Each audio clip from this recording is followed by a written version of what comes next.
হরে কৃষ্ণ মাতা দিরা কাদের বহুপাদের বহুপাদের সময় বৈষ্ণবীরা এসে তারপর বহুপাদের নির্দেশ তার প্রভাব এই গৃহে পড়েছে। সবাই প্রসাদী সুস্থ জীবিকা পালন করুক আর সুন্দরভাবে প্রসাদ ভগবানকে দিয়ে সুন্দর গৃহে কার গৃহে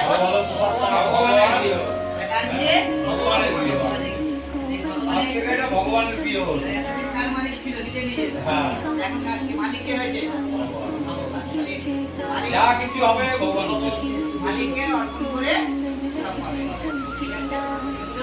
सबकी सोनी करिया में सजी बिहारी मोहन तेरी छवि। আমাদের এখানে যেটা হচ্ছে এখন দেখছি মানে আনুষ্ঠানিক ভাবে ভক্ত 5 জন আছে সমস্যা নেই, যেমন